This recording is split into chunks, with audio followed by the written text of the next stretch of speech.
ജീവവായുവായിട്ടുള്ള oxygen അതേ കണക്ക് തന്നെ എഞ്ചിന്റെ കാര്യത്തിൽ ഇമ്പോർട്ടന്റ് ആണ്. ഓക്സിജൻ ഇല്ലെങ്കിൽ ഒരു എഞ്ചിനും ഇല്ല. ഈ മോഡിഫൈ ചെയ്ത വാഹനങ്ങളിലെല്ലാം കാണുന്ന ഒരു പ്രത്യേകതര എയർ ഫിൽറ്റർ ഉണ്ടല്ലോ, ഇതിനെ പറയുന്ന ഒരു കോൾഡ് എയർ ഇൻടേക്ക് എന്നുള്ളതാണ് കേട്ടോ.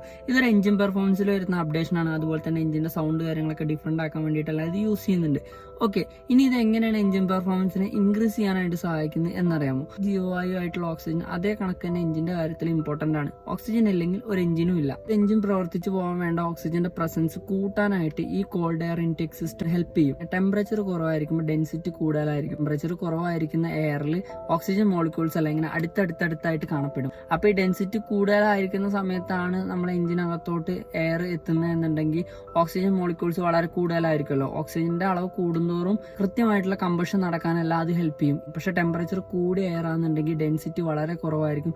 മോളിക്യൂൾസ് ഒക്കെ അതിന്റെ വഴിക്ക് പോയിട്ടുണ്ടാവും. ഒരുപാട് ഗ്യാപ്പിലായിരിക്കും. കമ്പനി ഫിറ്റ്മെന്റ് ഒന്നും മാറ്റിയിട്ട് ഈ ഓപ്പൺ സർഫേസിൽ ആ എയർ ഫിൽറ്റർ കൊടുത്തിരിക്കുന്നു. അതുപോലെ തന്നെ മാക്സിമം എഞ്ചിന്റെ ചൂടടിക്കാത്ത ഭാഗത്തോട്ട് പൈപ്പ് വെച്ച് നീട്ടിയിട്ടൊക്കെ ഈ എയർ ഫിൽറ്റർ ഫിറ്റ് ചെയ്ത് കാണാൻ കഴിയും. അപ്പോൾ ഇതിന്റെയൊക്കെ പിന്നിൽ ഇതാണ് ടെമ്പറേച്ചർ കുറഞ്ഞ എയർ മാക്സിമം അടിച്ചകത്തോട്ട് കയറ്റാൻ വേണ്ടിയിട്ടാണ് കേട്ടോ ഇതൊക്കെ ചെയ്യുന്നത്.